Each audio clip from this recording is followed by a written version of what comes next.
Assalamualaikum warahmatullahi wabarakatuh.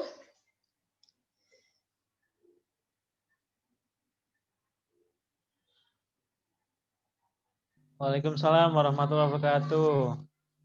Terima kasih kepada Bapak dan Ibu yang telah menyempatkan waktunya untuk kelompok kami berdiskusi ya. Di mana kelompok kami dalam diskusi ini dengan judul yaitu Children with Physical Disability, Health, Environment, and Multi-Disabilities. Jadi kelompok kami itu mengkaji tentang keterbatasan fisik dan kesehatan. Ya. Untuk diskusi lebih lanjut, saya mencoba untuk memaparkan sedikit tentang kecacatan fisik dan kesehatan.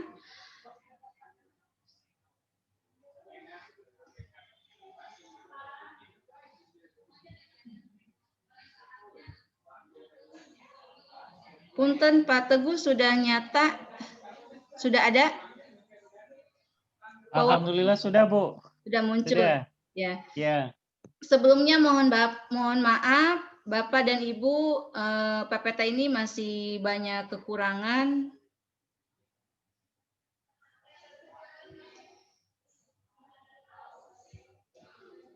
Jadi dalam ruang lingkup Children with Physical Disability ini di dalamnya itu terkait dengan sejarah pendidikan khusus.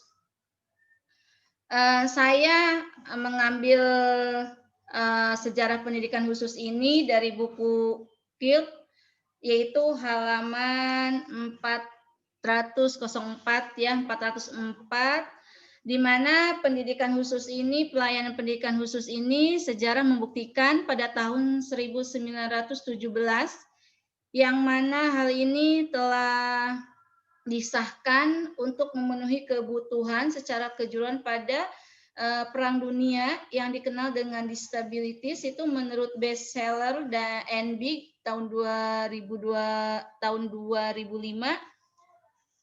menyatakan bahwa Presiden Franklin Delano itu merupakan presiden salah satu pencetus yang membuat undang-undang disabilitas dan undang-undang tentang jaminan sosial. Ternyata sejarah pendidikan khusus sudah lama disahkan sejak pada tahun 1917. Ya. Selanjutnya untuk definisi tentang physical disability and health environment itu menurut Dadang, saya ngambil buku Dadang itu tentang perkembangan pendidikan luar biasa, itu menyatakan bahwa anak yang mengalami kelainan atau kecacatan yang menetap pada anggota gerak seperti tulang, otot, dan persendian itu termasuk kepada kecacatan fisik. Ada lagi dalam bukunya Kirk itu bahwa physical disability itu adalah cacat fisik, gangguan kesehatan, dan cacat ganda, di mana kecacatan ini mencakup anak yang mengalami gangguan ortopedi, cedera otot, tumoritis atau sering disebut TBI ya, singkatannya TBI, bisa tuli, terus bisa gangguan lainnya.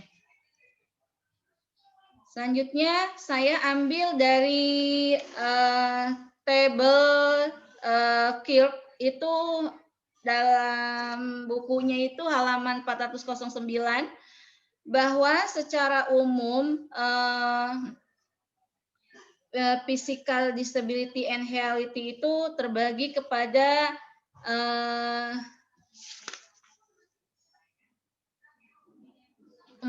5 kategori ya. Yang pertama itu jenis kecacatannya ada ortopedi, traumatic brain injury, deep blindness, multi disability, other health impairment. Definisi dari orthopedic impairment artinya gangguan ortopedi atau tulang. Menurut buku Kirk, bahwa ortopedi ini adalah salah satu gangguan ortopedi yang parah yang mempengaruhi kinerja pendidikan anak seperti amputasi dan patah tulang atau luka bakar yang menyebabkan tidak bisa berjalan. Terus ada traumatic brain injury. Ini artinya itu cedera ini bisa didapatkan yang disebabkan oleh kekuatan fisik eksternal yang mengakibatkan disabilitas fungsional itu sebagian tidak berfungsi. Yang selanjutnya ada deep blind atau tuli ya, gangguan pendengaran dan penglihatan yang terjadi bersamaan. Itu disebut juga termasuk kepada kategori physical disability. Ada multi disability atau disabilitas ganda, di mana gangguan ini terjadi bersamaan seperti retardarsi menjadi kebutaan atau retardarsi mental gangguan ortopedi. Jadi di situ anak yang pertama dia mengalami gangguan tidak melihat. Terus itu dia dalam fisiknya itu ada yang namanya rangka atau ototnya yang tidak berfungsi ya. Ada lagi kategori tentang gangguan kesehatan, di mana KIK ini mengelompokkan bahwa adanya keterbatasan kekuatan secara vitalis dan kewaspadaan terhadap kesehatan, yang termasuk gangguan kesehatan yang disebutkan dalam buku KIK ini, salah satunya adalah seperti penyakit asma, diabetes, epilepsi, kondisi jantung, hepolia, keracunan timbal leukemia, demam rematik, anemia, sel sabit, dan sindrom traumatik dan semua ini memerlukan layanan pendidikan khusus. Jadi kategori dalam definisi physical disability itu ada 5 kategorinya ya. Yang pertama ortopedi, yang kedua cedera otot, tuli, terus kebutaan dan gangguan lainnya. Selanjutnya, apa sih faktor-faktor penyebab physical disabilities atau penyebab tunadaksa? Saya mengambil buku ini dari Dadang Susanto ya. Itu yang disebabkan dengan beberapa faktor. Yang pertama prenatal. Jadi ketika prenatal, anak ini sejak dalam kandungan, ia bisa jadi ibunya itu dalam keadaan trauma ya. Terus ketika ada neonatal saat kelahiran, jadi bisa jadi dengan kelahiran itu lahirnya dengan sistem prematur. Terus postnatal setelah kelahiran, anak itu mengalami cedera ya. Bisa cedera itu bisa disebabkan dengan trauma atau kelahiran prematur juga bisa ya. Itu penyebab faktor-faktor yang mempengaruhi adanya disabilitas fisikal. Terus di sini karakteristik atau jenis-jenis kecacatan ya. Dalam buku Kirk itu halaman 409, jenis kecacatan ini terbagi 2, yakni ada yang namanya cacat fisik, terus yang kedua gangguan kesehatan. Di mana cacat fisik ini ada yang neuroimpairment atau gangguan neuromotor atau gangguan otak.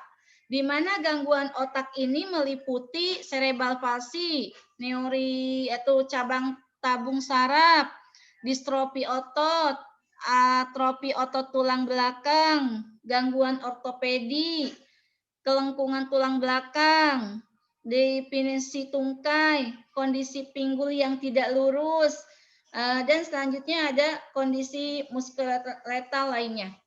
Selanjutnya jenis kecacatan yang dipelopori oleh gangguan kesehatan, seperti gangguan kesehatan yang paling utama itu diabetes remaja, asma, kondisi jantung yang kurang sehat, gangguan darah, kanker, fibrosia kristik, Ada yang disponsori oleh penyakit bawaan seperti adanya HIV/AIDS atau terkena HIV/AIDS.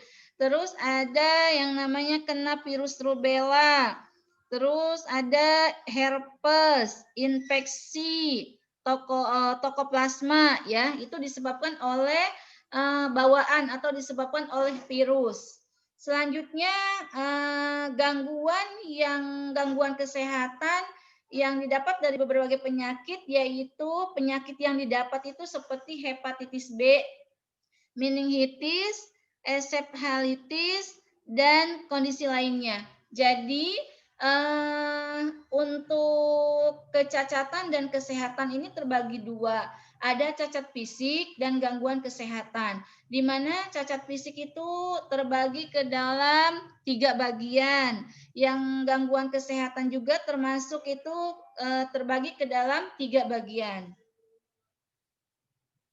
Selanjutnya ini klasifikasi cerebral palsy. Cerebral palsy ini termasuk kepada physical disability tentang neuromotor environment. Klasifikasi cerebral palsy menurut topografi ini ada yang dinamakan menurut Kirk ini ada yang homoplegia. Homoplegia itu ada di sini diplegia. Diplegia lumpuh kedua tangan kanan dan kiri atau kedua kaki kiri dan kanan disebut paraplegia. Ada di sini acedia di stok, ada anarkik ya. Ini menurut bukunya Kirk halaman 410. Cuman saya menambahkan di sini ada kuadriplegia, di mana kuadriplegia ini anak yang mengalami anak jenis ini menderita kelumpuhan pada seluruh anggota gerakannya. Jadi kaki kanan, kaki kiri, tangan kanan, tangan kiri, leher, semua ini mengalami otot dan persendiannya tidak berfungsi.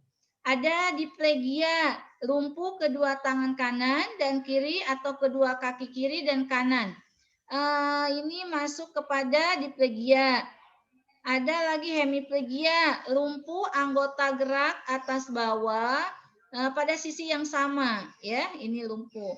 Terus ada lagi paraplegia, lumpuh pada kedua buah tungkai atau kakinya.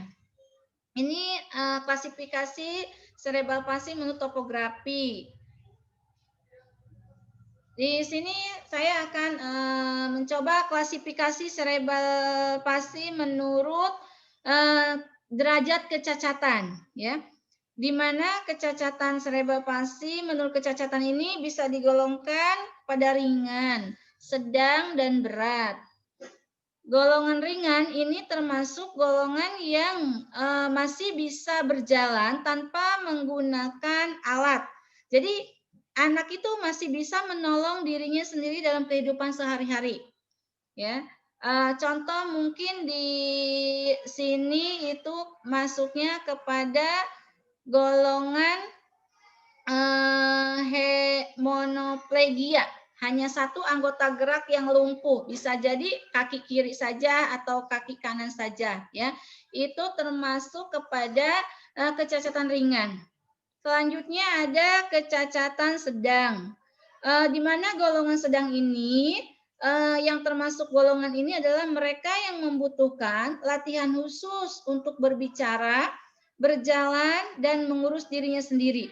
Jadi tetap anak ini perlu bantuan orang lain, ya. Jadi untuk sedang ini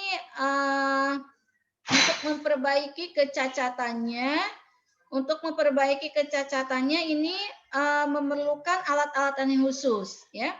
Terus sedang ada derajat kecacatan berat, di mana kecacatan berat ini adalah anak-anak cerebral palsy yang tetap membutuhkan perawatan, tetap dalam seperti dia menggunakan ambulan, terus dia untuk bicara menggunakan alat pengeras.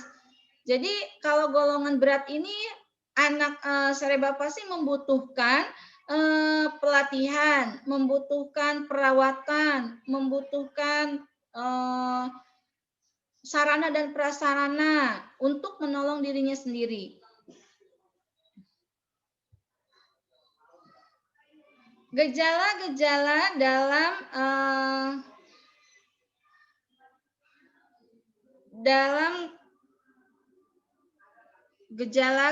dalam karakter fisik yaitu masalah gangguan fungsi, ada masalah dalam fisik. Jadi kalau ada dua gejala dalam keterbatasan fisik.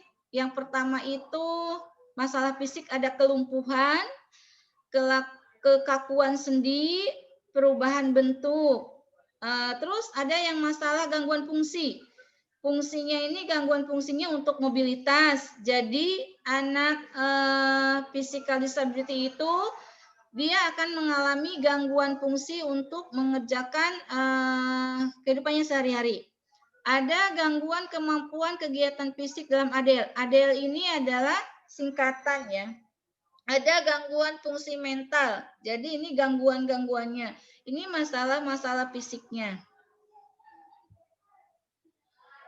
Ciri-ciri anak physical disability atau sering dikenal dengan anak tunadaksa, ciri-cirinya itu menurut Dadang itu adalah ada anggota gerak tubuh kaku, lemah, lumpuh, kesulitan dalam bergerak secara umum ini ya. Ada kesulitan pada saat berdiri, berjalan, duduk, menunjukkan sikap yang kurang normal. Ada lagi terdapat pada cacat pada alat gerak.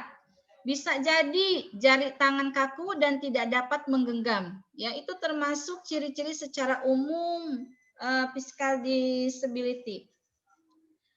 Ini jenis-jenis penyakit kelainan pada sistem otak dan rangka.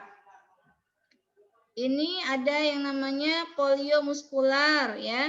Ini muskel distrofi, ini spina bifida. Spina bifida ini adalah belum sempurnanya sumsum tulang belakang pada anak ya, sehingga ketika anak mengalami belum tertutupnya katup tulang belakang, maka dia akan mengalami kelainan sistem otak pada rangka, yaitu yang dikenal dengan spina bifida.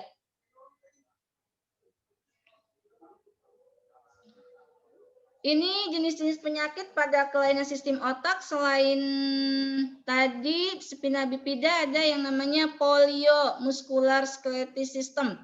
Jadi polio ini atau sering disebut poliomyelitis atau polio adalah penyakit parasit atau lumpuh yang disebabkan oleh virus polio. Ya. Penderita ini mengalami kelumpuhan otot sehingga otot mengecil dan tenaganya melemah. Ini adalah kelainan muscle dystrophy. Ini termasuk kepada kelainan physical disability. Jadi tipe-tipe muscle dystrophy ini ada kelumpuhan pada otot pinggang, kelumpuhan pada otot bahu dan tangan. Muscular dystrophy ini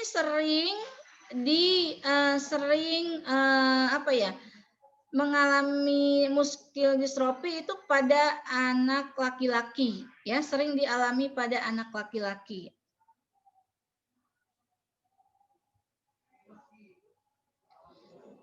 Ada yang namanya kelainan otot spina bifida. Tadi anak cacat ketika kelahiran atau bayi gagal berkembang dengan baik. Jadi ketika lahir anak itu mengalami kecacatan.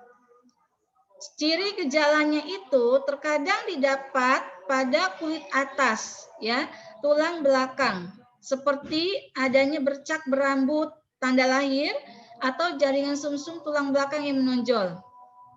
Ini ada beberapa tipe spina bifida, yaitu oculata, di mana oculata ini adalah mengalami penonjolan tulang belakang terbuka.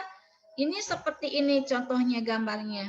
Ada lagi meningocoel, yaitu penonjolan punggung pada tulang belakang, benjolan berisi cairan. Jadi benjolan yang merah ini berisi cairan. Yang paling berat dalam spina bifida ada yang dikenal myelomeningocele, ya, yaitu kelainan paling berat, yaitu menimbulkan kelumpuhan pada kaki dan menimbulkan kelumpuhan saraf di otak. Itu adalah salah satu termasuk kelainan pada physical disability. Selanjutnya ada landasan anak berkebutuhan khusus tentang physical disability, yaitu landasan menurut spiritual. Saya mengambil dari Quran Surat Al-An'am ayat 39 yang artinya, dan orang-orang yang mendustakan ayat-ayat kami adalah tuli, bisu, dan berada dalam gelap gulita. Landasan secara yuridis yaitu terdapat pada Undang-Undang 1945 pasal 3 yang bunyinya setiap warga negara berhak mendapatkan pendidikan. Selanjutnya Undang-Undang Nomor 4 Tahun 1997 tentang penyandang disabilitas.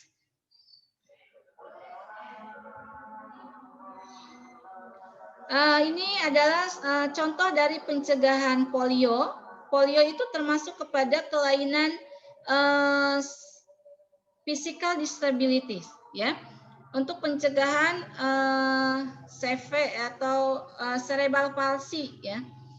Di mana ini adalah pencegahan polio itu bisa kita terapkan dengan cara imunisasi. Contoh lahir kurang dari 1 tahun, itu cara mencegahnya dengan imunisasi BCG, polio, bisa DPT 1 sampai 4, campak, ya. 1 sampai 4 tahun itu bisa dengan imunisasinya itu DPT, polio, ada MMR, hepatitis, influenza. 5 sampai 12 tahun itu DPT 1 DPT 5, polio, campak, MMR, tifoid, hepatitis B. Jadi ini macam-macam pencegahan untuk polio. Selanjutnya 12 sampai 18 tahun itu imunisasinya ada hepatitis B, hepatitis A, influenza, pneumokokus.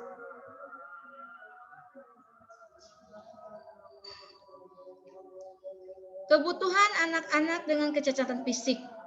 Seperti halnya anak-anak normal pada umumnya, mereka membutuhkan pendidikan, kebutuhan kekaryaan, kebutuhannya untuk mobilisasi demi mempertahankan hidupnya, kebutuhan sosial untuk berinteraksi dengan orang lain, kebutuhan secara psikologinya. Di mana kebutuhan psikologinya ini anak mampu untuk membangkitkan atau motivasi bakat anak yang mempunyai kecacatan fisik. Maka ini butuh tentang psikologi anak. Akses pendidikan tunadaksa atau disability, physical disability. Saya lihat di buku Curve itu halaman 437, itu salah satunya adalah pendidikan inklusi, ya. Pendidikan inklusi itu salah satu akses pendidikan physical disability. Terus saya menambahkan dari buku Dadang juga bahwa akses pendidikan physical disability itu bisa dimasukkan kepada SKH. Kalau dulu SLB, tapi sekarang sudah berubah jadi sekolah kebutuhan khusus atau SKH. Bisa jadi kalau belum ada inklusi, ya, formal, ya, bisa ada di buku Dadang juga bisa dimasukkan ke SDMI. Mungkin di sini formal ini bisa masuk ke inklusi, ya, masuk ke inklusi. Jadi pendidikan inklusi itu di dalamnya itu seperti pendidikan biasa, namun di dalam pendidikan inklusi itu terdapat beberapa anak yang mengalami kelainan fisik, tapi ia sama-sama belajar di tempat yang sama. Cuman yang membedakan keterampilan apa yang dia dapat ketika dia di sekolah, ya. Itu inklusi.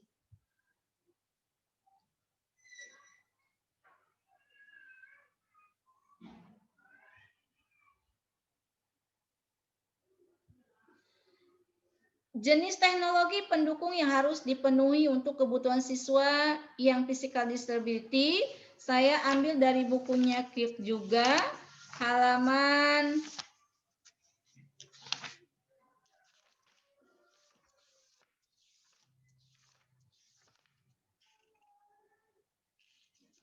434.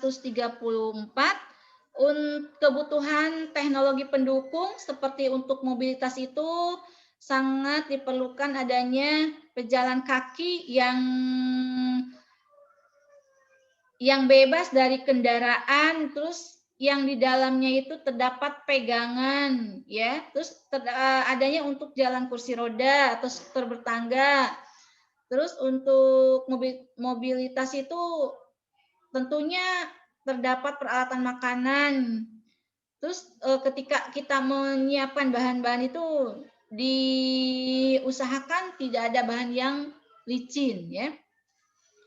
Untuk aktivitas sehari-hari itu ada peralatan makan, itu masuk. Untuk kebutuhan penglihatan, karena dalam physical disability itu ada yang namanya tuli, ya, atau kebutaan. Jadi apa yang diperlukan, teknologi apa untuk pendukung?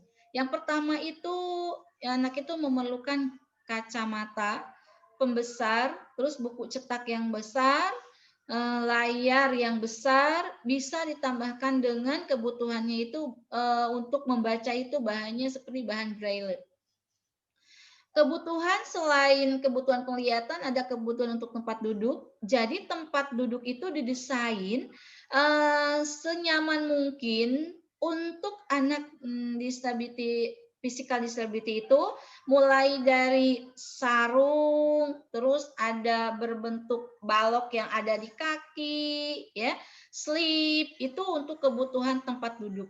Ada kebutuhan pendengaran, di mana kebutuhan pendengaran ini untuk physical disability itu dia membutuhkan amplier telepon, terus sinyal untuk bisa mengerjakan aktivitas sehari-hari. Terus ada kebutuhan rekreasi. Sama juga ini dalam buku KILP halaman 435. KILP ini di mana kebutuhan rekreasi ini bisa seperti kita mengadaptasikan dengan cara bermain, ya, bantuan elektronik seperti menggunakan TV, DVD, ya, bisa ditambahkan dengan permainan ada yang di komputer. Itu juga salah satu termasuk jenis teknologi pendukung yang harus dipenuhi oleh kebutuhan siswa yang berkelainan fisik. Ini adalah kebutuhan untuk anak yang mengalami kelainan fisik menurut KILP halaman 434. Yang pertama, ketika dia membaca, dia membutuhkan gambar orang yang berbicara, suara dalam kotak atau suara secara mikro. Kebutuhan untuk menulis itu seperti halnya orang normal, yaitu pensil, pulpen, kertas, kata-kata yang portable. Terus ada bisa disiapkan itu kamus elektronik, bisa disebut dengan thesaurus.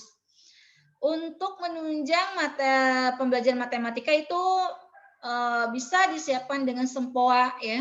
Lembar kerja matematika yang diperbesar, bisa ditambahkan dengan kebutuhannya itu kalkulator, bisa ditambahkan dengan jam bicara.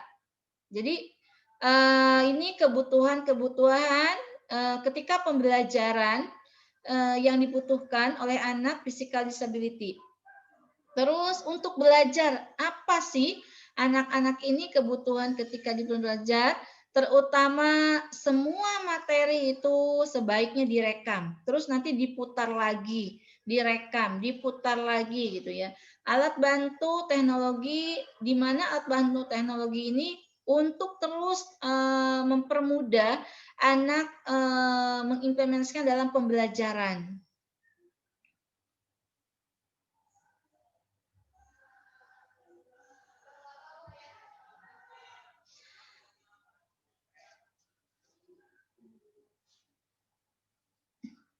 Dalam physical disability itu ada jenis layanan seperti apa sih layanan yang diperlukan untuk anak-anak yang mengalami kekurangan atau gejala fisik. Yang pertama itu membutuhkan layanan seperti layanan konseling dan bimbingan, di mana layanan disability fisik, konseling dan bimbingan ini sangat membantu terhadap anak-anak keterbatasan fisik untuk mengetahui bagaimana anak minat dan kemampuan bakat atau keterbatasan anak tersebut. Selanjutnya, layanan disabilitas fisik itu ada yang namanya perawatan medis dan rumah sakit. Jelas ketika mengkaji tentang physical disability itu terbagi dua, yaitu ada yang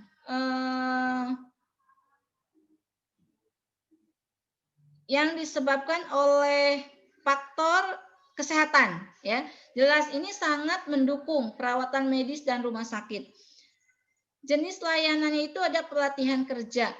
Pelatihan kerja ini dengan tujuan memberikan pelatihan penyesuaian diri, seperti pelatihan kejuruan, di mana pelatihan ini untuk mengarahkan pada pekerjaan yang pasti.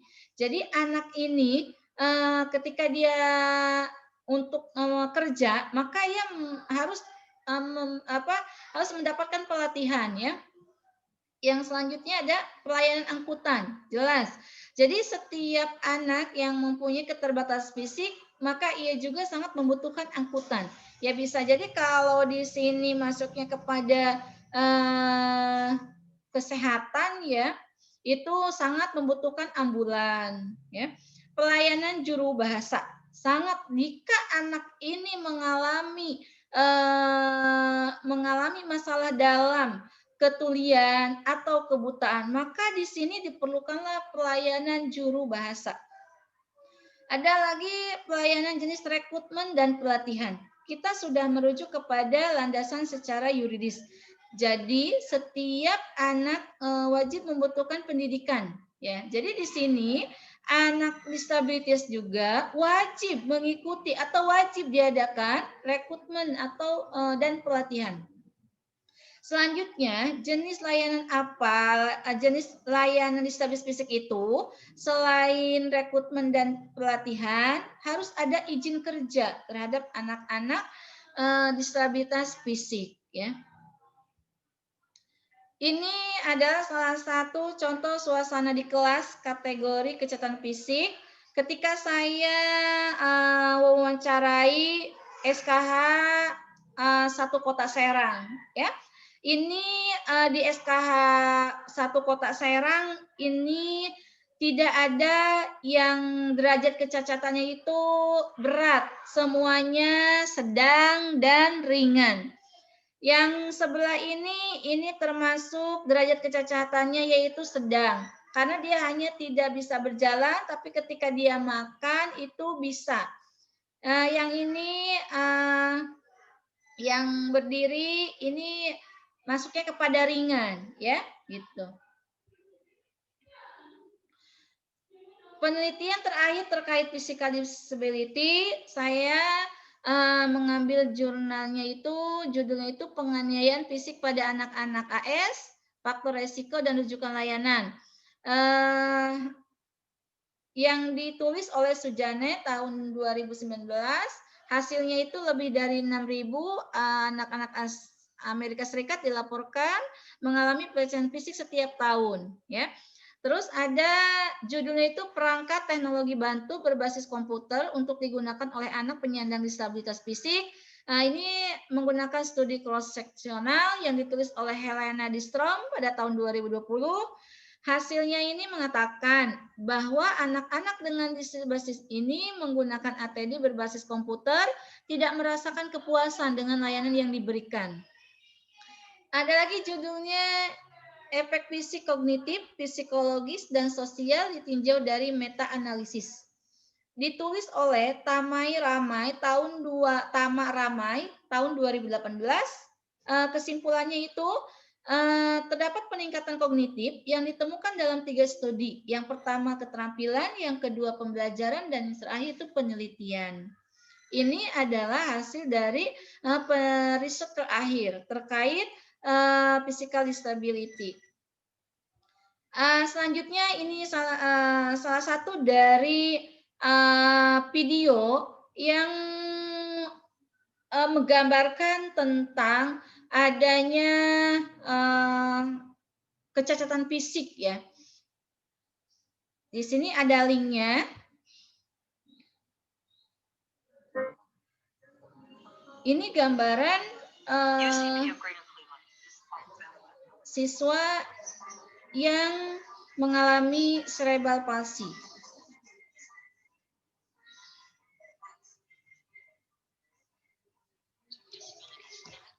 Jadi anak ini membutuhkan untuk mobilitas itu tidak hanya roda, tapi ia membutuhkan pegangan ya.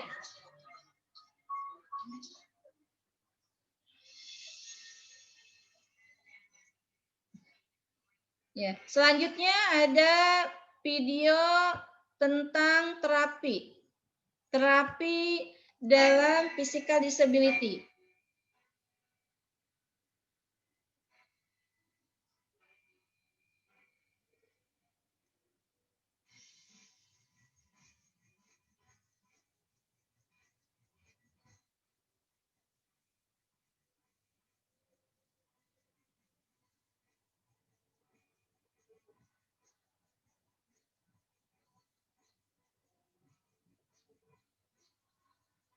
Ini adalah hasil dari karya anak-anak physical disability ya.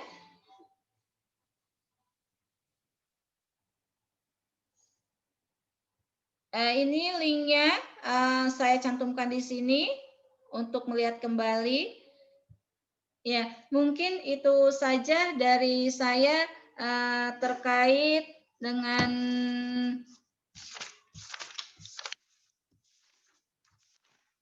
Children with Physical Disability and Healthy Environment. Terima kasih atas waktunya. Mohon maaf karena banyak kekurangan. Assalamualaikum warahmatullahi wabarakatuh. Saya kembalikan kepada Pak Teguh untuk melanjutkan. Waalaikumsalam warahmatullahi wabarakatuh. Terima kasih kepada Bu Imas Masoah atas materinya. Izin melanjutkan. Mungkin materinya kita sama, ya Bapak Ibu dan dosen pengampu Bapak Dr. Asep. Kita akan menyampaikan sama. Izin share screen. Mungkin Bu Imas bisa ini memberikan kesempatan kepada saya izin share screen karena saya belum bisa.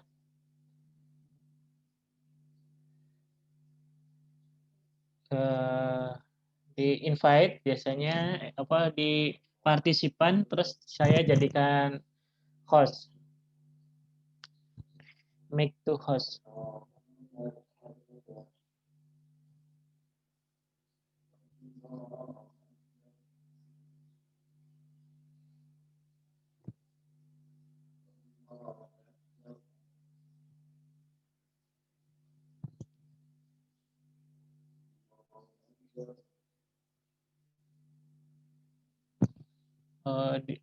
Di partisipan terus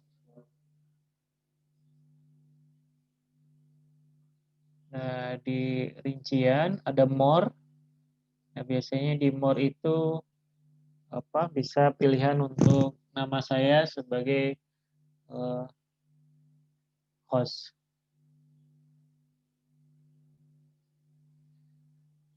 Di sebelah video ada more.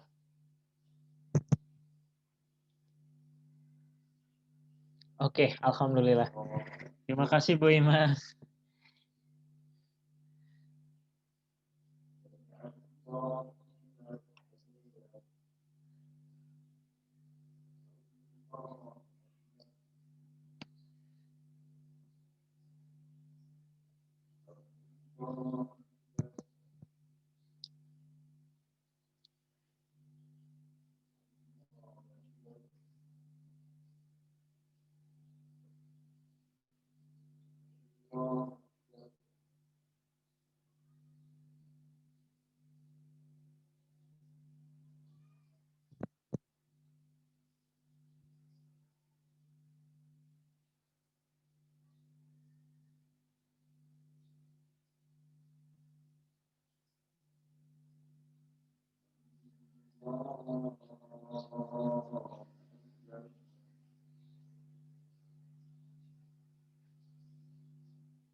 Baik, izin melanjutkan materi saya ya sama Bu Imas tentang Children with Physical and Health Disability ya.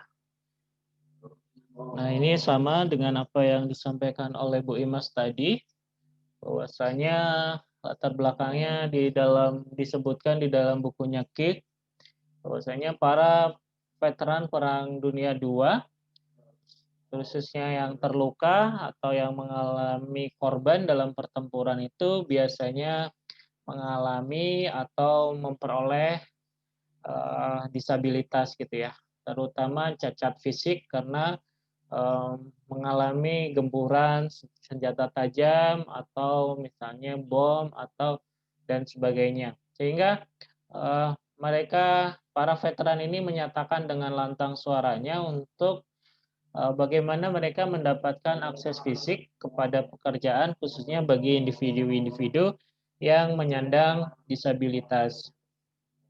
Selanjutnya adanya respon dari masyarakat ya.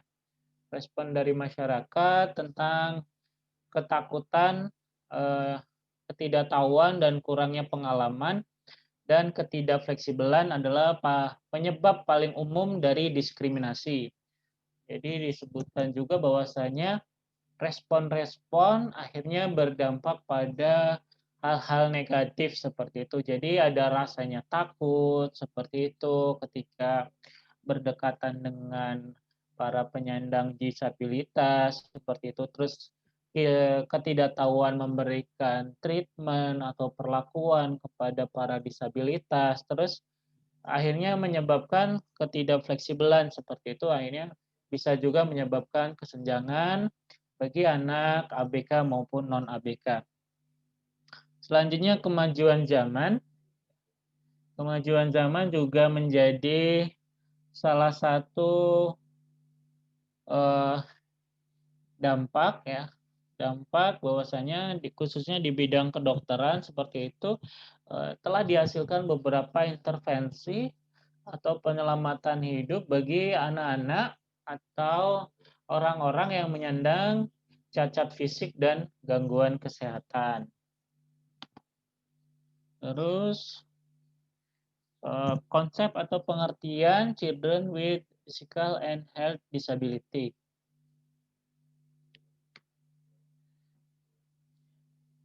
Menurut Lewis et al. Tahun 2017,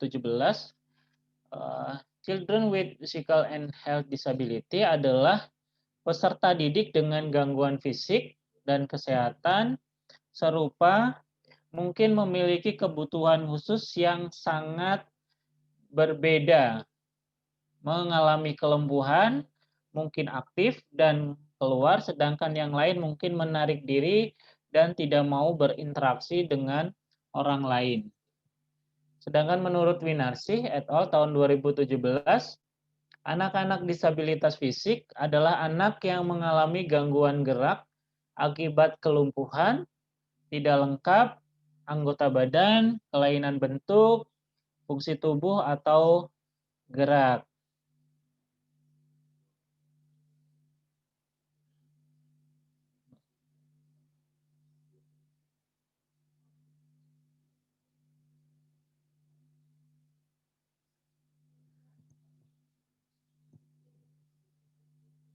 Selanjutnya, nah ini ada poinnya. Menurut Nur Rahmi, ini adalah poin disabilitas fisik adalah kehilangan seluruh bagian dari fungsi tubuh dan kegiatan motorik bergerak seperti berjalan, motorik halus, berbicara, pergerakan tangan, dan lain-lain. Seseorang dengan disabilitas juga diakibatkan karena adanya kerusakan pada pusat motorik di otak, berdampak pada kemampuan berjalannya menjadi terganggu, bentuk tubuh atau anggota geraknya tidak sempurna, atau semua hambatan yang berhubungan dengan otot, tulang, dan persendian.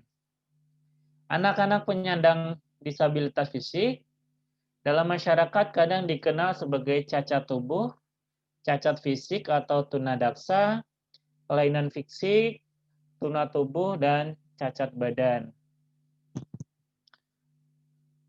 Karakteristik gangguan fisik menurut Crick et al. Tahun 2009 dan Winarsi tahun 2013, tadi juga sudah disampaikan oleh Ibu Imas. Pertama, adanya anggota gerak tubuh mengalami kelumpuhan. Kelumpuhan, kaku, atau lemah, seperti itu. Yang kedua, kesulitan dalam gerakan motorik. Jadi anak-anak yang mengalami gangguan fisik, biasanya gerakan motorik itu mengalami gangguan. Selanjutnya, mengalami gangguan juga pada pelajaran pendidikan jasmani. Jadi anak-anak yang berkebutuhan khusus, khususnya gangguan fisik, biasanya aktivitas motorik dan aktivitas pembelajaran jasmaninya berkurang. Namun menurut Crick, hubungan sosial baik dan mudah berteman. Nah, ini adalah sisi positifnya dari hal yang dinyatakan oleh Crick ini, bahwasanya anak-anak gangguan fisik ini tetap menjalin hubungan sosial baik dengan kepada temannya. Selanjutnya, kemampuan kognitif dan akademiknya ini terkadang tidak berpengaruh.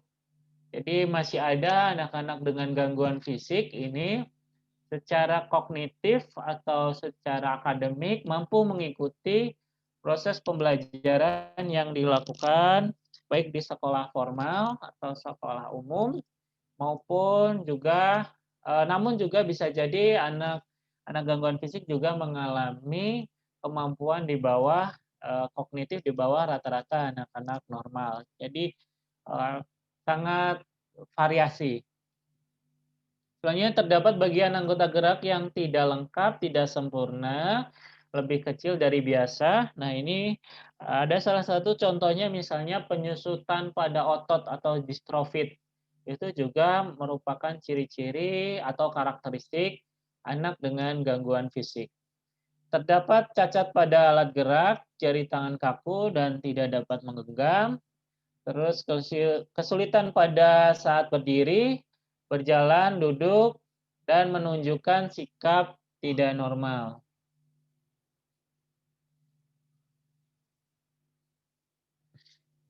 Landasan Children with Physical and Health Disability, ini saya ambil pertama adalah Undang-Undang Nomor 4 Tahun 1997.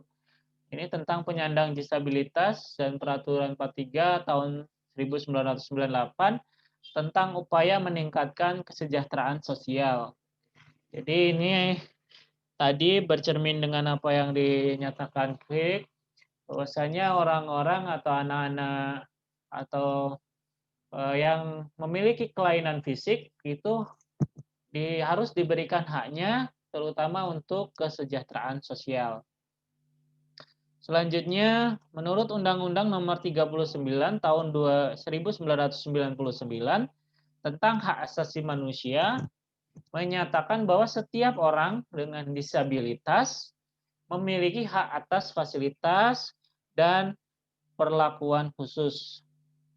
Sedangkan Undang-Undang Peraturan Nomor 70 Tahun 2009 tentang pendidikan inklusif bagi peserta didik yang memiliki kelainan dan memiliki potensi kecerdasan dan atau bakat istimewa. Nah, ini sudah dijamin oleh pemerintah sendiri bahwasanya anak-anak ABK ini yang memiliki kelainan ya kelainan apapun jenisnya, bahkan sampai kepada anak-anak dengan kemampuan istimewa itu juga telah dijamin untuk mendapatkan layanan pendidikan inklusif atau pendidikan khusus.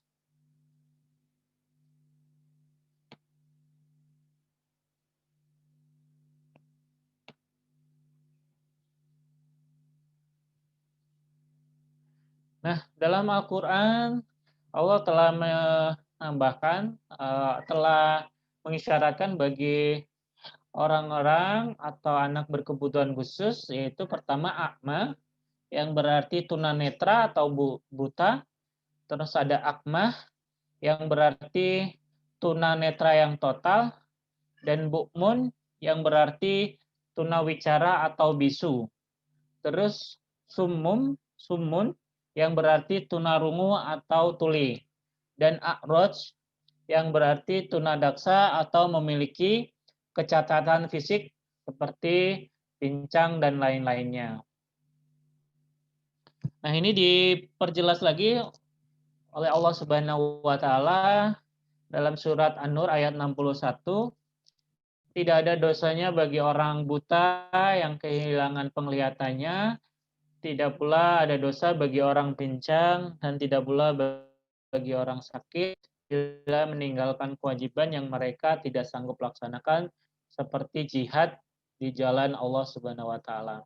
Jadi ini sudah ditegaskan bahwasanya ada penangguhan atau ada keringanan bagi anak atau orang-orang berkebutuhan khusus, khususnya gangguan fisik dan kesehatan, bahwasanya mereka diringankan untuk misalnya di sini jihad di jalan Allah Subhanahu wa taala. Selanjutnya klasifikasi people with physical and health disability. Sini ada tadi sudah disampaikan oleh Bu Imas sama bahwasanya anak-anak dengan gangguan fisik, khususnya tunadaksa, digolongkan menjadi 3, ringan, sedang, dan berat. Nah, posisi ringan ini adalah anak-anak yang masih mampu untuk menolong dirinya sendiri.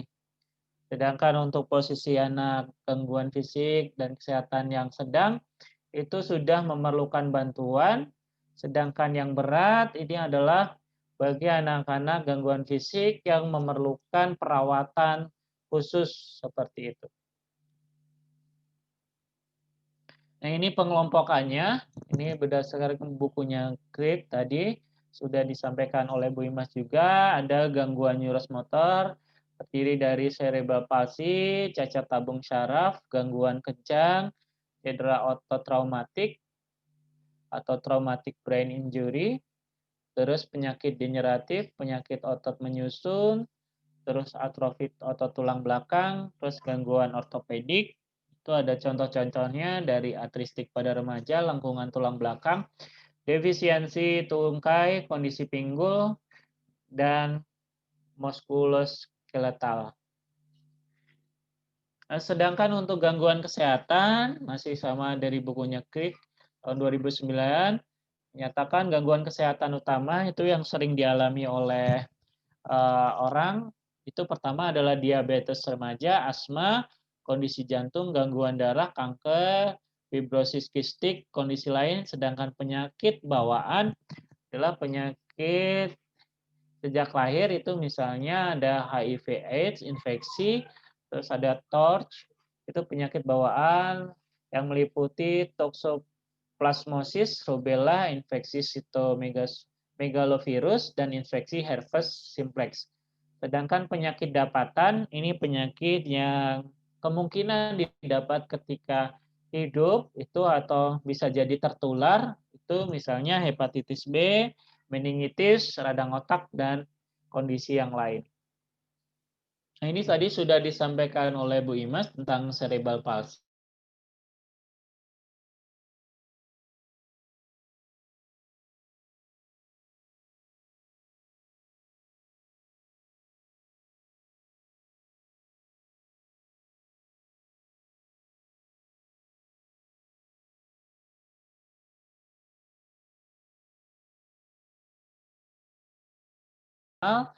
atau hipertonia selama aktivitas meningkat.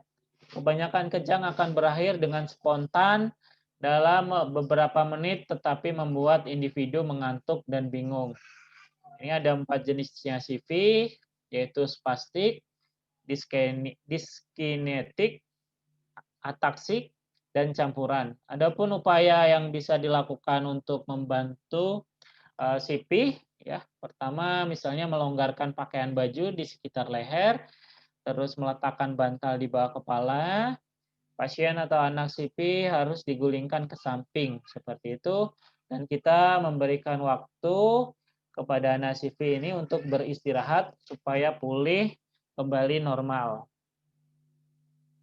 Nah, ini selanjutnya adalah kerusakan pembuluh syaraf atau neural tube defect atau NTD. Nah, ini adalah penyakit yang terjadi ketika tabung saraf tidak menutup dengan benar dan otak atau tulang belakang berkembang terpapar cairan ketuban. Nah, ini tadi juga disampaikan oleh Bu Imas bahwasanya ini jenisnya biasanya disebut spina bifida. Ya, spina bifida ini kalau di Amerika disebutkan ada 1 dari 1.000 anak yang lahir mengidap NTD atau spina bifida.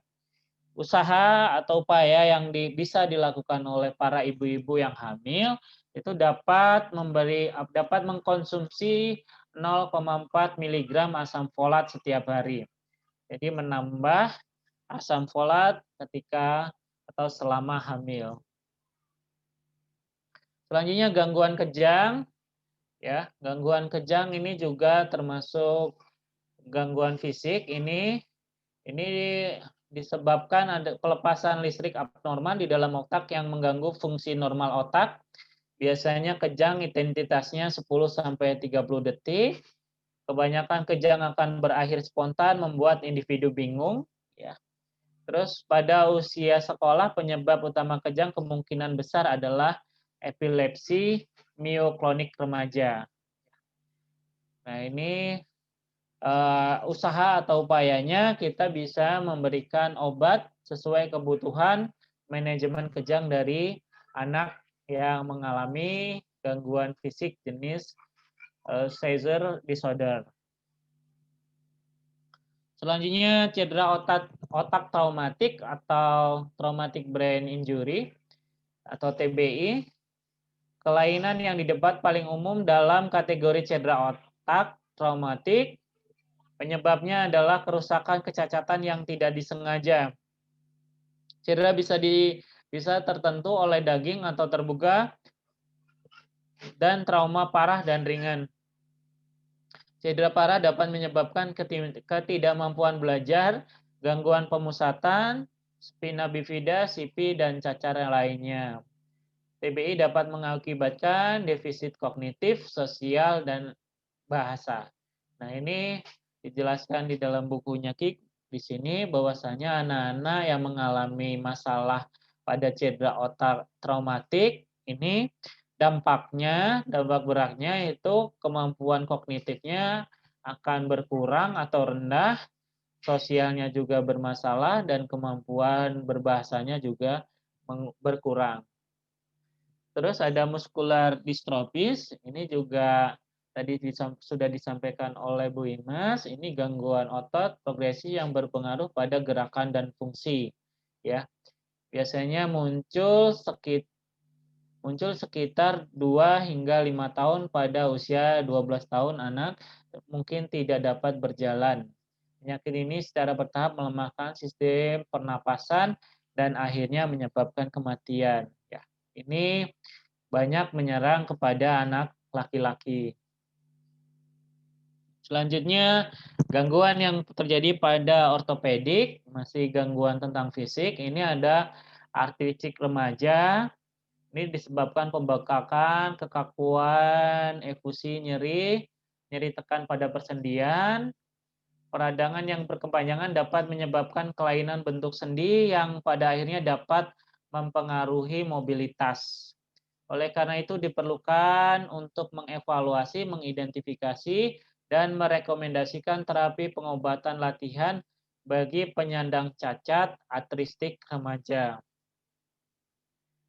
Selanjutnya spinal curvature ini atau lengkungan tulang belakang. Ini yang biasa kita kenal misalnya skoliosis ya, gangguan pada tulang belakang. Lengkungan tulang belakang ya ini masalah pada fungsi lengkungan tulang belakang yang dapat menyebabkan gangguan tulang belakang. Contohnya skoliosis biasanya ada yang berbentuk huruf C dan ada yang berbentuk huruf S. Upaya yang dapat dilakukan adalah dengan memberikan perawatan berupa penjepit atau melakukan operasi. Peran lembaga pendidikan melakukan terapi fisik dan dukungan emosional untuk membantu citra diri dan pribadi yang mengalami gangguan tersebut. Jadi, lembaga sekolah maupun guru mungkin untuk mengurangi anak-anak dengan gangguan fisik jenis spinal curvature ini adalah dengan cara duduk yang benar seperti itu ketika mereka di dalam kelas ketika belajar. Selanjutnya diabetes remaja, ya ini adalah masalah juga pada kesehatan. Diabetes remaja adalah kelainan gula darah sangat tinggi karena tubuh tidak dapat memproduksi insulin. Ini bahkan diabetes dapat menyerang kepada bayi, remaja, dan orang dewasa. Gejalanya biasanya sering buang air kecil berlebihan, haus meningkat, dehidrasi, kelesuan, denyut nadi cepat, dan penglihatan kabur. Ya. Terus upaya yang dapat dilakukan adalah dengan cara mengatur kadar gula darah dengan insulin tambahan dan manajemen nutrisi. Selanjutnya dapat juga melakukan perubahan pada makan, ya, mungkin dikurangin makannya, olahraga, dan menurunkan berat badan dapat mencegah untuk menunda timbulnya diabetes. Selanjutnya, guru harus meningkatkan kesadaran anak dengan diabetes agar dapat membantu kebutuhan anak menyesuaikan dukungan pendidikan bila diperlukan.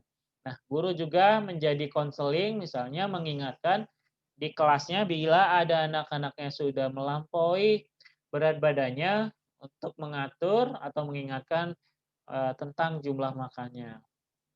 Selanjutnya asma, ini gangguan kesehatan juga, merupakan kondisi yang mempengaruhi pernapasan seseorang.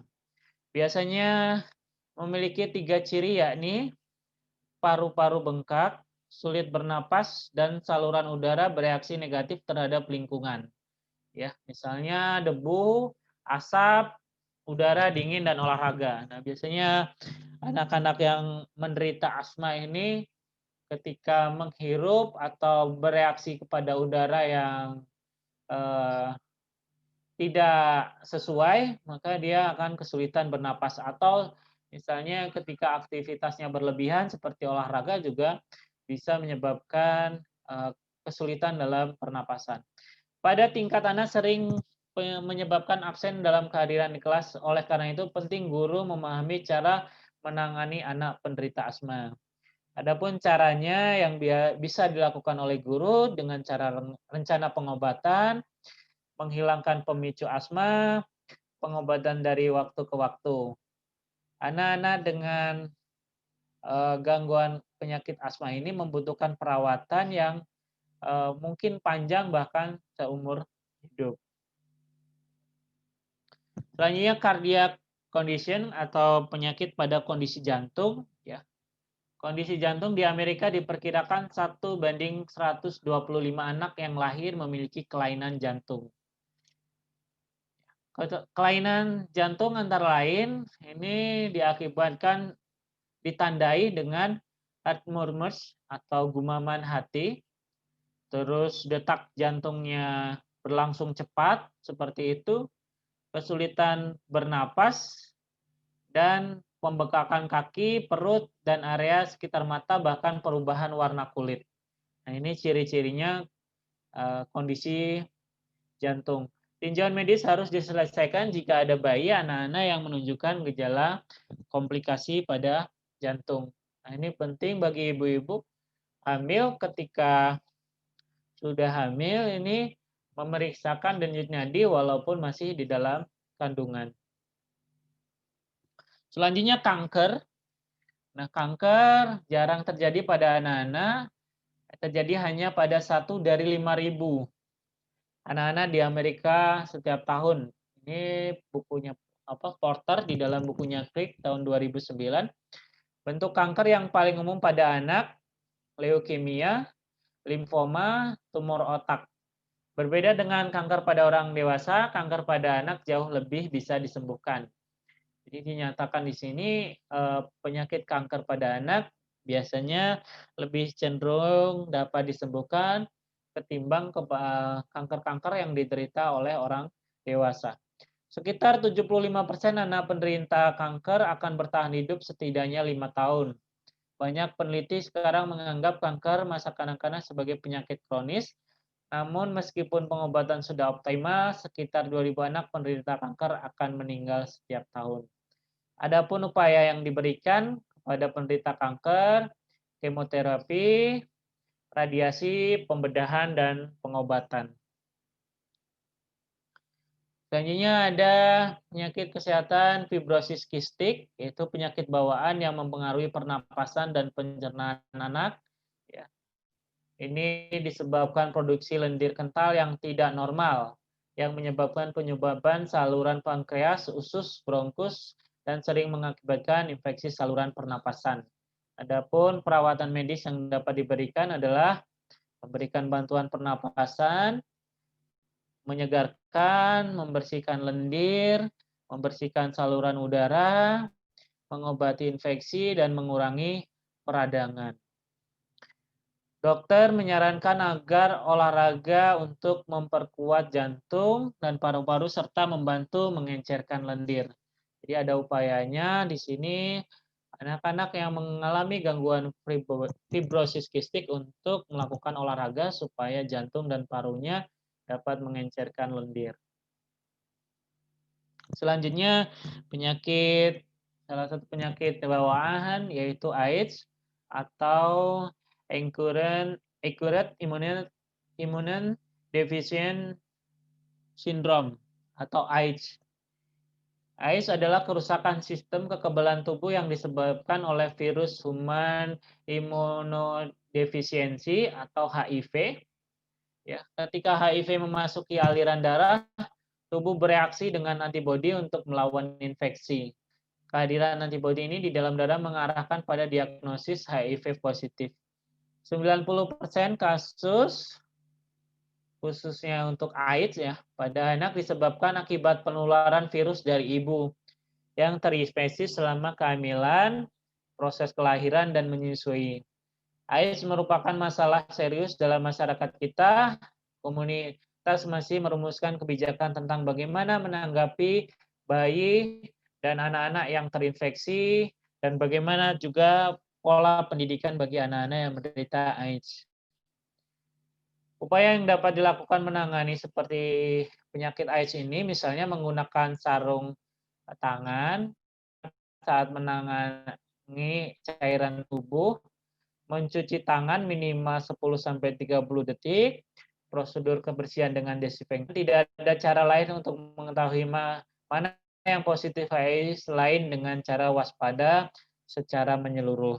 Jadi kita semua untuk terhindar dari penyakit HIV adalah bagaimana kita sendiri menyiapkan selain antibodi juga menjaga kebersihan seperti itu dan selalu berwaspada kepada orang-orang atau kepada orang lain supaya kita tidak tertular jenis penyakit ini. Selanjutnya yang terakhir adalah cacat parah dan ganda atau biasa disebut severe and multiple disability.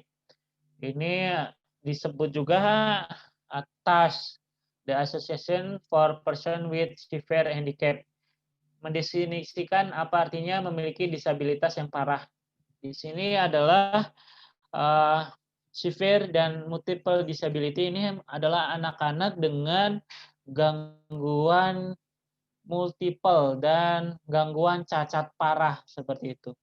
Biasanya ditujukan kepada anak-anak yang memiliki beberapa disabilitas. Jadi lebih dari satu, ya, itu penyakit ini diderita kepada anak-anak severe and multiple disability. Tetapi juga mencakup mereka, bidang utamanya disabilitas menciptakan keterbatasan yang ekstrim.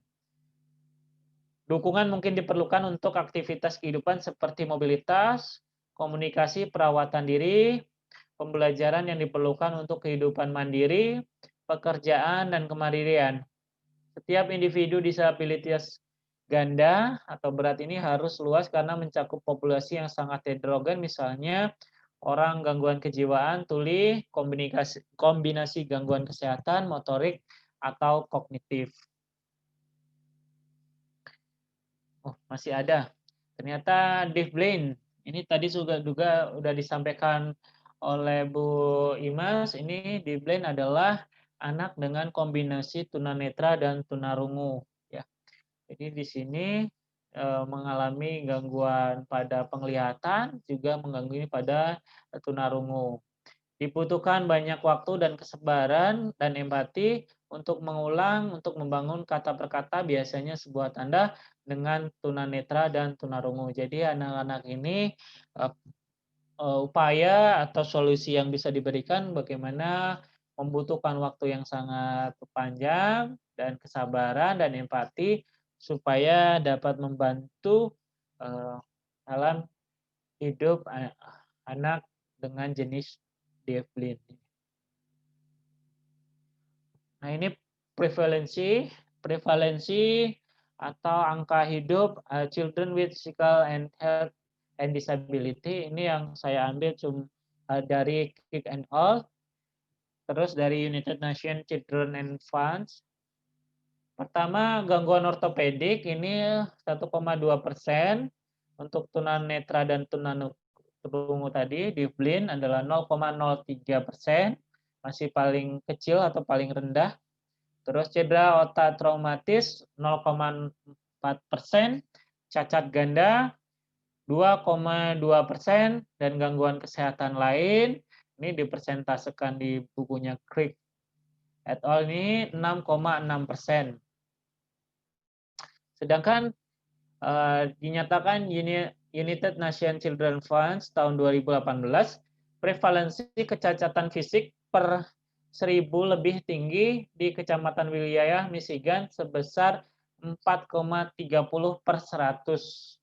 Jadi ketika ada 1000 orang di Amerika, khususnya di negara bagian Michigan ini, ada sekitar 4,3% kemungkinan mengalami prevalensi kecacatan fisik.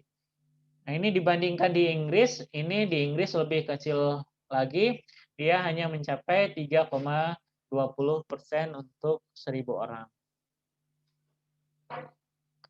Tanya faktor penyebab tadi sudah disampaikan oleh Bu Imas. Saya hanya menambahkan ada faktor biologis, ya, kerusakan otak yang didasarkan yang mendasari ini kerusakan otak, misalnya CP, rubella di kehamilan, anoksia.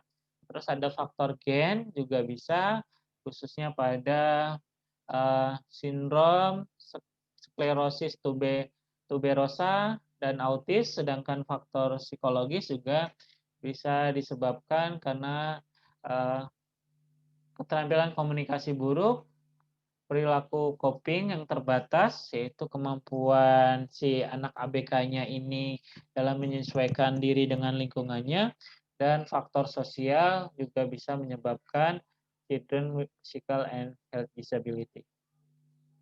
Cara mengidentifikasinya dijelaskan bahwasanya pertama adalah dengan cara mengasesmen, ya.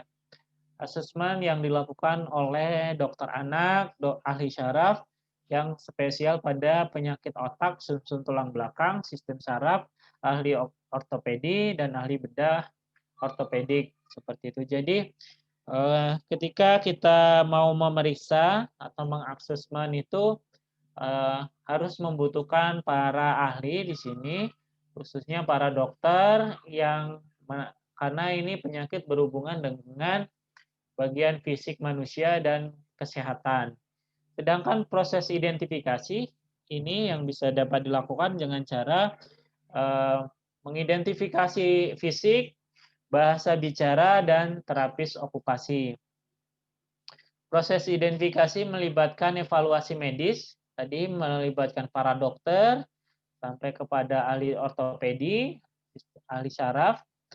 Nah, setelah melibatkan evaluasi medis yang komprehensif, terus melibatkan riwayat medis perkembangannya seperti misalnya punya riwayat penyakit, riwayat kesehatan anggota keluarga, apakah ada masalah selama kehamilan dan persalinan, dan perkembangan lainnya, pemeriksaan fisik, dan tes laboratorium atau prosedur khusus lainnya yang diperlukan untuk akurasi diagnosa. Ketika anak memasuki prasekolah atau taman kanak-kanak, pada anak-anak physical and health disability ini harus mendapatkan asesmen dan identifikasi yang komprehensif. Selanjutnya kebutuhan khusus children with physical and health disability. Pertama adalah latihan kebutuhan sehari-hari. Ya, di sini misalnya disingkat ADL, Activity Daily Living. Misalnya anak-anak yang children ini dilatih berjalan atau dilatih toilet training seperti itu, di mana anak-anak yang mengalami gangguan ini mampu melakukan aktivitas secara mandiri. Terus memberikan latihan alat bantu, misalnya ada kursi roda atau misalnya tongkat, ada papan pegangan untuk jalan juga. Terus ada latihan yang mengembangkan kemampuan lainnya, sensorik dan koordinasi, misalnya meronce atau menganyam, mewarnai, menempel, bermain puzzle. Terus diberikan aksesibilitas fasilitas jalan kaki juga perlu bagi anak-anak dengan gangguan fisik dan kesehatan. Terus pemberian obat-obatan yang dibutuhkan dan kelas yang ramah. Nah, ini penting juga kelas yang ramah disetting supaya anak-anak disabilitas dengan gangguan fisik dan kesehatan ini mampu menyesuaikan dengan lingkungan yang ada di dalam kelasnya. Akses layanan pendidikan children with physical and health disability tadi sudah disampaikan sama Bu Imas. Ada di sekolah umum, juga bisa dilakukan di sekolah dasar inklusif, juga bisa dilakukan di SLB, sekolah luar biasa, khususnya bagian D, itu anak tunadaksa. Ini bisa masuk ke SLB yang bagian D. Selanjutnya juga adanya special needs assistant atau guru GPK. Jadi guru pendamping khusus juga harus diberikan kepada anak-anak dengan gangguan fisik dan kesehatan, karena GPK ini perannya memberikan kebutuhan perawatan tambahan untuk memfasilitasi anak-anak ABK jenis ini. Ini rasionya untuk physical disability, ini bisa di dalam kelasnya ada 10, untuk kelas inklusif mungkin ada 1 guru, tapi untuk guru GPK-nya adalah 1:1. Jadi ketika ada 1 anak dengan gangguan fisik dan kesehatan tadi harus mempunyai 1 GPK di dalam kelasnya. Nah, ini modifikasi kurikulum Children with Physical and Health Disability. Nah, itu sudah digambarkan di situ, ruangnya harus ramah ya. Ruangnya harus ramah, harus bisa diikuti oleh anak-anak berkebutuhan khusus dengan gangguan fisik dan kesehatan. Pertama adalah evaluasi sekolah dan ruang kelas yang aksesibilitas, jadi mudah diakses seperti itu. Terus atur ruang kelas untuk memfasilitas mobilitas. Nah, pokoknya harus disediakan segala fasilitas yang memudahkan memobilisasi anak jenis ini untuk bergerak.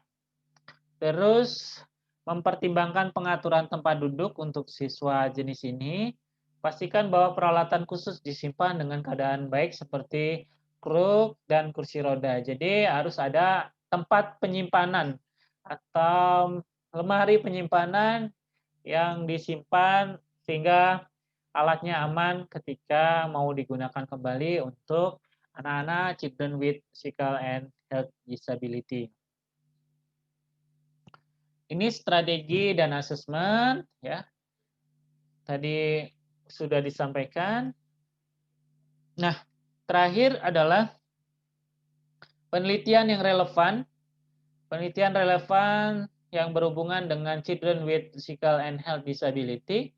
Ini saya temukan punyanya Demetrio tahun 2019 dengan judul Intention of Children Without Disability to Form Friendship with Peers with Physical Disability, a Small Scale Study. Hasilnya persahabatan antara anak-anak yang biasanya sedang berkembang dengan teman sebaya dengan disabilitas secara teratur terbentuk atas dasar pemahaman, sikap, perasaan anak-anak terhadap anak sebaya dengan disabilitas yang tampak mencerminkan stereotip masyarakat terhadap disabilitas dan muncul dari lingkungan sosial tempat anak-anak tumbuh. Untuk mendorong kepekaan dan pemahaman anak terhadap inklusi sosial bagi teman sebayanya dengan disabilitas, anak-anak perlu memiliki pemahaman yang lebih baik, lebih berwawasan tentang keragaman, tentang multikultural, inklusi sosial, dan penerimaan melalui pengalaman langsung. Soalnya Yeo dan Tan tahun 2018, Educational Inclusion in Singapore for Children with Physical Disability, ini menyatakan anak-anak penyandang disabilitas fisik memenuhi harapan akademis di sekolah dan memiliki tingkat harga diri yang sebanding, tapi mengalami masalah teman sebaya kurang berpartisipasi dalam kegiatan sosial. Memahami pengalaman sekolah anak-anak secara keseluruhan sangat penting untuk menjadikan masyarakat inklusif yang memungkinkan anak-anak penyandang disabilitas memperoleh manfaat secara akademis dan sosial.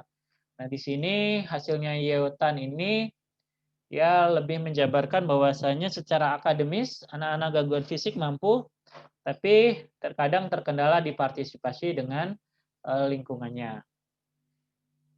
Baik, mungkin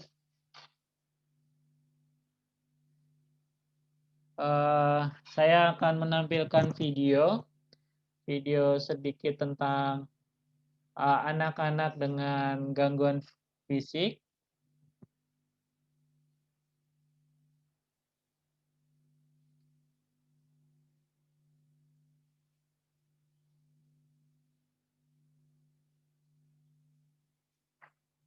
Rashad. Rashad is a typical 16-year-old boy. He loves to listen to music and spends all his free time perfecting his shot with basketball. He's also a great listener. Nah, ini ada namanya Rashad ya. Rashad has a goal to play wheelchair Rashad basketball. ini And with a 6-foot wingspan, mengalami gangguan fisik, today is fitness testing at Rashad's school. tapi Like some teenage boys that I dengan know, motivasinya yang sangat tinggi ya. Rashad ini sangat percaya diri kepada guru penjasnya ya. Dengan bimbingan guru penjasnya,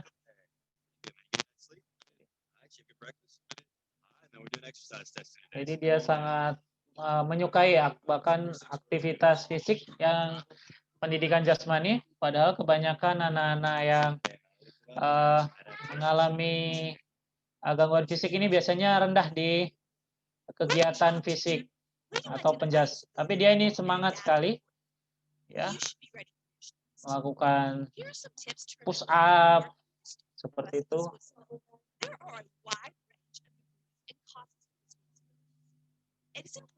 Nah, ini disampaikan di sini bahwasanya gangguan fisik dan gangguan mental ini sangat bergantung pada level penyakit yang diderita oleh anak berkebutuhan khusus itu. Jadi ada juga yang mungkin lebih parah dari ini sehingga tidak mampu melakukan kegiatan aktivitas yang sesuai contohnya Rashad ini. Yang paling penting adalah dibutuhkan alat untuk memobilitas supaya dapat membantu anak-anak dengan jenis disabilitas ini.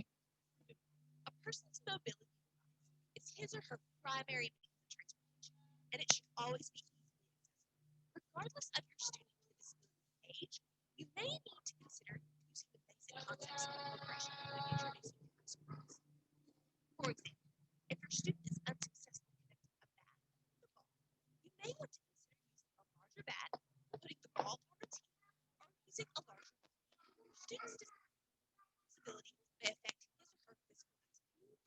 You should be aware of his postural balance, gripping ability, muscle contraction. Terus satu lagi.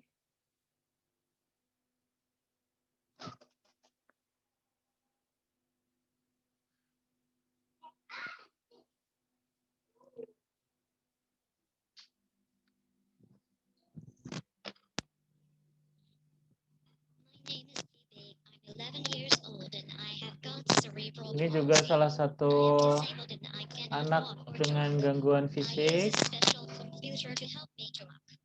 tapi memiliki kelebihan pada kemampuan intelijennya, ya. Dia bisa menggunakan komputer, mengakses game seperti itu.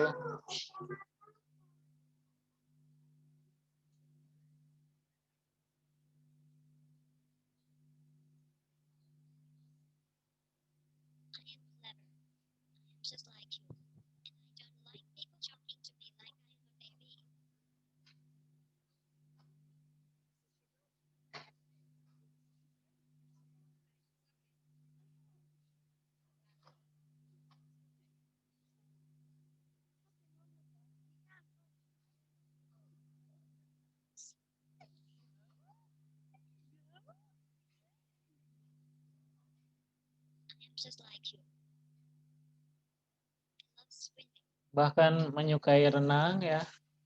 Ini renang, tangannya tidak bisa beraktivitas.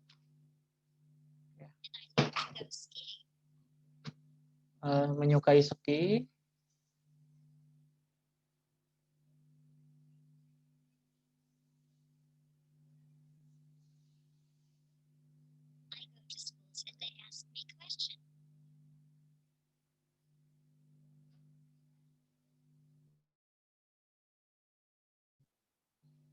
Ini juga aktivitas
Baik, terima kasih Bapak Ibu atas kesempatannya.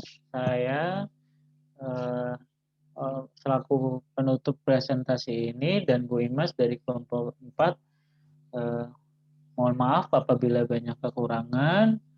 Terima kasih atas kesempatannya. Assalamualaikum warahmatullahi wabarakatuh. Waalaikumsalam warahmatullahi wabarakatuh. Terima kasih Pak Teguh. Siap Bu Imas. Iya, stop aja ya Pak. Sudah selesai kan? Siap. Ya, terima kasih. Udah berarti ya? Udah ya? Alhamdulillah Oke. ya Pak Teguh.